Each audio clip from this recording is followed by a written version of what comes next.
হাসছিল আমাকে দেখে, ভীষণ জোরে জোরে হাসছে, আমাকে বলছে এসছিস এসছিস। আমার আগে আমাদের একটা ছেলে ওপর থেকে 17 স্ল্যাবের ওপর থেকে নিচে পড়ে যায়। অনেকদিন আমি অসুস্থ থাকার জন্য আসতে পারিনি কোনো গল্প নিয়ে।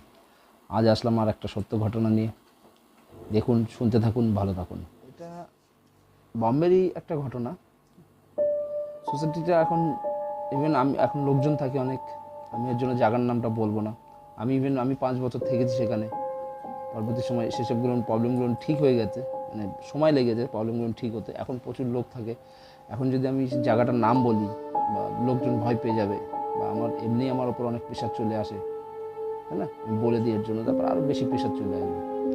এটা বম্বের একটা সেন্ট্রাল বম্বের, মানে সাইন বাইন এর আশেপাশেরই জায়গা। সাইন এখন মনে করে চল, কারণ আমি যদি পুরো নামটা বলে দিই, পুরো অ্যাড্রেসটা বলে দিই, তাহলে খুব ব্যাপার খারাপ হয়ে যাবে। ওখানে আমার টোটাল বিল্ডিং আছে 6টা ছিল, তার মধ্যে 3টে বিল্ডিং আমি করেছি। বিল্ডিং G+24 ছিল। ফার্স্ট যখন নিচের কাজ চালু ছিল তখন ডে নাইট কাজ চলতো। খুব প্রেশার ছিল কাজের। তো আমার লেবাররা অনেকে আমাকে বলেছে, দাদা এখানটা মানে এটা কিছু তো একটা ব্যাপার আছে। হ্যাঁ, কাজের যারা কাজ করতো সবাই, ওর মধ্যে একটা সমীর বলে একটা ছেলে ছিল। একদিন আমাকে বলছে যে আমি এখানটাতে একজন লেডিসকে দেখেছি যাচ্ছিল রাত্রিবেলায়। হ্যাঁ, সাইডের মধ্যেই। রাত্রেবেলা তখন 1টা-1:30 বাজে। আমার সঙ্গে কথা হচ্ছিল, আমি ছিলাম সেদিনকে সাইডে। এবার বেশ কিছুদিন যাওয়ার পরে যখন বিল্ডিংয়ে ফার্স্ট ফ্লোর হলো, তখন যে প্রজেক্ট ম্যানেজার ছিল উনি বললো যে একটা ভালো করে পুজো করতে হবে। মানে উনিও কিছু একটা ব্যাপারে ভয় পেয়েছে বা কিছু শুনেছে, ভালো করে পুজো টুজো করে তারপর কাজ বাজ চালু হলো। কাজ যখন চালু হয়ে গেল, ফার্স্ট স্ল্যাব সেকেন্ড স্ল্যাবে কোনো তেমন ডিস্টার্ব হয়নি। লোক পুজো হওয়ার পরে একটু ঠিক ছিল, ফার্স্ট স্ল্যাব সেকেন্ড স্ল্যাব এসবে কোনো ডিস্টার্ব হয়নি। তারপর প্রথম ফার্স্ট ডিস্টার্ব হয় 17টা স্ল্যাব যখন মানে রেডি হচ্ছে, তখন 17টা স্ল্যাবের কাস্টিং হওয়ার আগে, স্ল্যাব কাস্টিং হওয়ার আগে আমাদের একটা ছেলে ওপর থেকে 17 স্ল্যাবের ওপর থেকে নিচে পড়ে যায়। হ্যাঁ, 17 স্ল্যাব থেকে একদম নিচে পড়ে যায়, মানে স্পট ডেট হয়ে যায়। হ্যাঁ, 17 স্ল্যাবের ওপর থেকে একদম নিচে পড়ে যায়। ছেলেটা কীভাবে পড়েছে, দুটো বিল্ডিংয়ের মাঝে যে গ্যাপ ছিল, এই বিল্ডিংয়েতে লাফ মেরে ওই বিল্ডিংয়ে যেতে গেছে। পাশাপাশি ছিল, লাফ মেরে এই বিল্ডিংয়ের থেকে ওই বিল্ডিংয়ে যেতে গিয়ে ছেলেটা পড়ে গেছে নিচে। পড়ে গিয়ে মনে কর স্পট ডেট হয়ে গেছে। সেদিনকে শনিবার ছিল, স্পট ডেট হয়ে গেছে। স্পট ডেট হওয়ার পরে তাকে যথারীতি হসপিটালে নিয়ে গেছে, মরে গেছে, সে মিটে গেছে। এই সমস্ত ঝামেলা যা ছিল সব মিটে গেছে, কাজ বাজ বাপাস চালু হয়েছে। হ্যাঁ, চালু হলে আমাদের একজন ফোরম্যান ছিল, যিনি সুপারভাইজার ছিল, যার নাম রশিদ।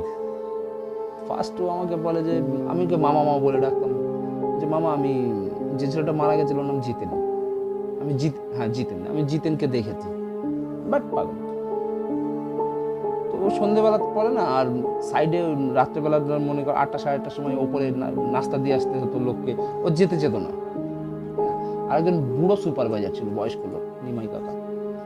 জানি না নিমাই কাকা এখন কোথায় আছে, উনি জানি না বেঁচে আছে কিনা, তখনই অনেক বয়স হয়ে গেছিল না। নিমাই কাকা ছিল। নিমাই কাকাও একদিন আমাকে বললো যে আমি বাবা ওপরে যাব না সন্ধ্যেবেলায়, আমার ভয় লাগে। কেন কাকা, কী হয়েছে? বলছে আরে সেদিনকে এইখানটা আমি জিতেনকে দেখেছি। হ্যাঁ, তারপরে আমি বললাম কি পাগলের মতন কথা বলো। তা ও ওপর থেকে ফোন করে সমীরকে ডাকতাম, টিফিনটা নিয়ে যা। প্যাসেঞ্জার লিফট ছিল, ওই লিফটে করে আসতো, লিফটে করে নিয়ে চলে যেত। এবার 2-3 দিন আসার পর সমীর আমাকে বলছে যে বাবা আমি আস্তে আস্তে জিতেন আর লিফটের মধ্যে দেখি দাঁড়িয়ে আছে। কি বলিস তুই, জিতেন লিফটের মধ্যে দাঁড়িয়ে আছে? এটা তো খুব টেনশনের ব্যাপার। হ্যাঁ, সবাই যখন বলছে তখন আমি সিরিয়াস হয়ে গেছি।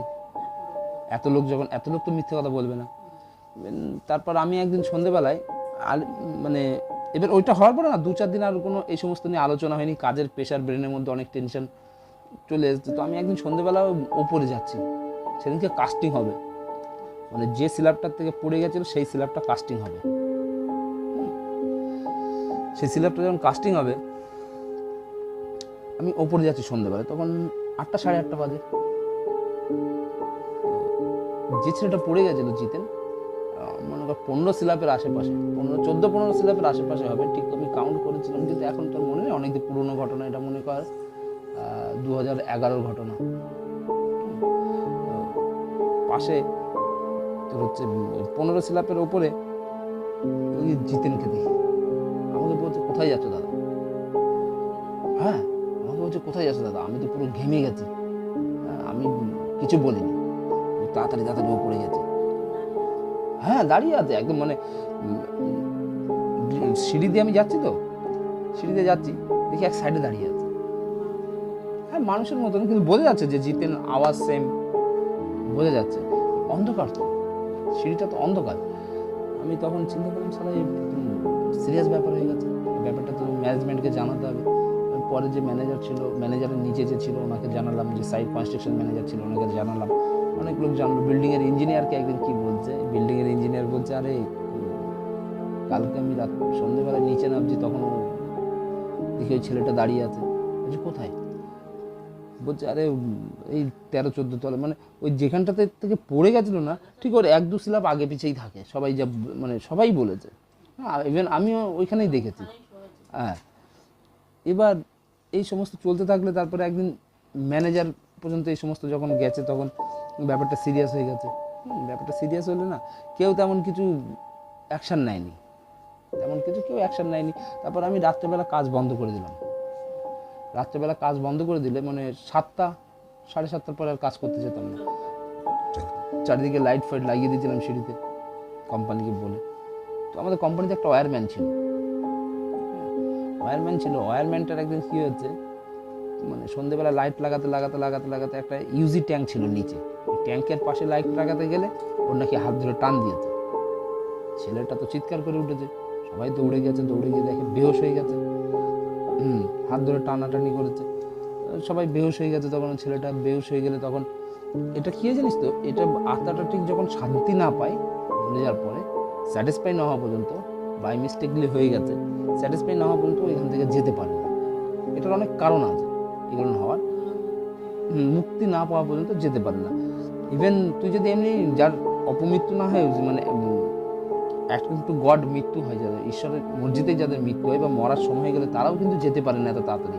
তার কারণ হচ্ছে, দেখবি যখন আমাদের হিন্দু শাস্ত্র মতে, সনাতন ধর্ম মতে শ্রাদ্ধ যখন হয়, দেখবি যে কলার গাছের যে ছাল আছে না, হ্যাঁ, ওটাতে দেখবি 13টা জায়গায় ভুর্জি সাজায়, ওটাকে ভুর্জি বলে, চাল ডালের 13টা জায়গায় সাজিয়ে ব্রাহ্মণকে দান করে ভুর্জিটা। এই যে 13টা কেন হয়, 13টা হয় কেন, 13 মাস উনি খাবারের দেয়া হয় ওনাকে, 13 মাস উনি থাকবেন না, এখন আত্মার পুনর্জন্ম হয় না বা বিচার হয় না, বুঝলি? আর এ তো অপমৃত্যু মরলে কি হয়, ওটা নিচে দিয়ে যেখানে মরে বিশেষ করে, সেইখানে কমসে কম কিছুদিন দেখা যায়। এবার ওকে হাত ধরে টানাটানি করছে, বেচারা তো পুরো জ্বর এসে গেছে। যখন জ্ঞান এসছে, ধরে নিয়ে এসছে আমরা, যখন মানে তখন দেখছি জ্বর এসে গেছে। 4-5 দিন অসুস্থ ছিল, ইভেন ও চাকরি ছেড়ে চলে গেল, এতটা ভয় পেয়ে গেছে। তারপর তো চলে যাওয়ার পরে তখন তেমন কেউ আর বেশি সিরিয়াস নেয়নি, তখন এই সমস্ত কাহিনী চলতো, তখন সন্ধ্যেলে কাজ বন্ধ হয়ে যেত। এবার একদিন ঠিক ওই সাইডে পাশের বিল্ডিংয়ে কাজ করছে লোক, কাজ করতে করতে দুপুরবেলা 1টা বাজতে 5 মিনিট বাকি, সেই টাইমে সাইলেন্ট বেজে উঠেছে। কাজ চালু ছিল পাশের বিল্ডিংটা, হঠাৎ সাইলেন্ট বেজে উঠেছে। সাইডের মধ্যে অ্যাক্সিডেন্ট হলে একটা সাইলেন্ট বেজে ওঠে। আমি ক্যান্টিনে বসেছিলাম, আমি দৌড়ে গেছি, কী হয়ে গেছে, এমনি আমার টেনশন আছে যে আমার অলরেডি একবার এত বড় অ্যাক্সিডেন্ট হয়ে গেছে, তারপর তাকে দেখা যাচ্ছে, তার একটা টেনশন থাকে না। আমি যখন এরকম হয়েছে, তখন আমি দৌড়ে গিয়ে দেখি একজন লিফট ডিশার্টিং করছে, মানে লিফটের ভেতরে কাস্টিং হয়ে গেছে, সেগুলো বোর্ডগুলো, প্লায়ের বোর্ডগুলো খুলছিল, তারা সমস্ত কিছু টেচিং বেচিং নিয়ে 4 জন নিচে পড়ে গেছে। হ্যাঁ, লিফটের থেকে পুরো টেচিং বেচিং নিয়ে বোর্ড সমস্ত নিচে পড়ে গেছে। নিচে 2-3টে পাইল মিস হয়েছে, তাদের রড মড ছিল, ওই রডের মধ্যে একজন ঢুকে গেছে, মোটামুটি 2 জন মরে গেছে স্পট। আর 2 জন মানে একজন তো পুরো রডের ওপরে গিয়ে পড়েছে, ঢুকে গেছে রড পেটের মধ্যে, তাকে বহুত কষ্ট করে বের করতে হয়েছে। আর হ্যাঁ, ওপর থেকে নিচে 20 তলার ওপর থেকে পড়েছে, 20 তলা, হ্যাঁ 19 তলায় 19 ফ্লোরেতে গিয়ে পড়ে গেছে। ছেলেটাকে তো বের করতে হলো। এবার ওর মধ্যে একজন বেঁচে ছিল, তখন তো আর সম্ভব হয়নি কথা বলা, কীভাবে পড়ে গেছে কী বৃত্তান্ত। তখন সবাই চিন্তা করেছে যে এক সাইডে লোড বেশি হয়ে গেছে, এর জন্য মনে হয় একটা পাল্টি হয়ে গেছে। যখন ওই ছেলেটা ওদের মধ্যে 3 জন মরে যায়, 2 জন জায়গাতে মরেছিল, পরে একজন হসপিটালে গিয়ে মরেছে, আর একজন বেঁচে ছিল, কিন্তু ও হাঁটতে পারবে না, ওর পাটা সব ভেঙে গুঁড়ো গুঁড়ো হয়ে গেছে। তখন ওই ছেলেটাকে যখন সবাই জিজ্ঞাসা করেছে, আমিও জিজ্ঞাসা করেছি যে কী করে অ্যাক্সিডেন্টটা হলো, তখন ও বলছে যে তোমাদের যে ছেলেটা মরে গেছিল না, আমি বলছি কে, জিতেন? বলছে হ্যাঁ। বলছে ও এই দুপুরবেলায় ঠিক এইখানে আমাদের সামনে দাঁড়িয়েছিল, আমরা ভয়তে এক জায়গায় হয়ে গেছি, দৌড়োদৌড়ি করেছি, টেচিংয়ের উপরে এক সাইডে লোড বেশি পড়ে গেছে, নিচে চলে গেছে, নিচে চলে গেছে। এরকম হতে হতে হতে হতে এইবার এই প্রবলেমটা কী হয়েছে জানিস তো, ওই সাইডটা যে ছিল ওর মিল ছিল, জুট মিল, টাটা। হ্যাঁ, তো এক সাইডটা মানে এক পার্ট ভেঙেছে, ভেঙে বিল্ডিং হচ্ছে, আর এক পার্ট পুরো সেই পুরোনো বিল্ডিং ওইভাবেই রয়ে গেছে। তার মধ্যে গাছপালা ভর্তি একদম, মানে ওখানে যাওয়াই খুব মুশকিল, সবাই বলতো যে বন জঙ্গল হয়ে আছে, পুরো বন জঙ্গল। সবাই বলতো এটা আমি কখনো দেখিনি, ওইখানে ভূত আছে, এ আছে, সে আছে, এ দেখেছি, সে দেখেছি। ইভেন আমাদের ওই অনেক লেবারের দিকে যেতে চেত না সন্ধে হয়ে গেলে, পুরো জায়গা হয়ে গেছে, পুরো তুই দেখলে মনে করবি ভুতুরে বাড়ি। দিনের বেলায় দেখতে ভয় লাগবে, তো রাতের বেলা তো ব্যাপার আলাদা। ইভেন রাতের বেলা ওইখানে একদিন ভীষণ বড়, আমার একটা বন্ধু আছে যে মহারাষ্ট্র পুলিশে চাকরি করে, ওকে আর আমাকে একটা ভীষণ বড়োভাবে ধরেছিল। হ্যাঁ, সেটা গল্পটা আমি একদিন পরে বলবো, নেক্সট এপিসোডে বলবো ওর ভেতরে। সেটা তো খুবই রহস্যজনক ঘটনা, মানে মানুষের সঙ্গে এরকম হলে যদি ব্রেন সুস্থ না রাখতে পারে, যদি ভয় পেয়ে যায়, তো সে ভীষণভাবে ভয় পেয়ে যাবে, মানে হোপলেস হয়ে গেছিলাম আমি যে ঠিক হবে কি হবে না, ভীষণ টেনশনে পড়ে গেছিলাম। হ্যাঁ, ধরে নিয়েছিল, সেই গল্প আমি তোকে পরে বলবো একদিন। এবার এই শুনে তারপর কি ওই সাইডে বেশ কিছুদিন কাজবাজ বন্ধ থাকে। তারপরে এই রাত্রেবেলায় যে ওয়াচম্যান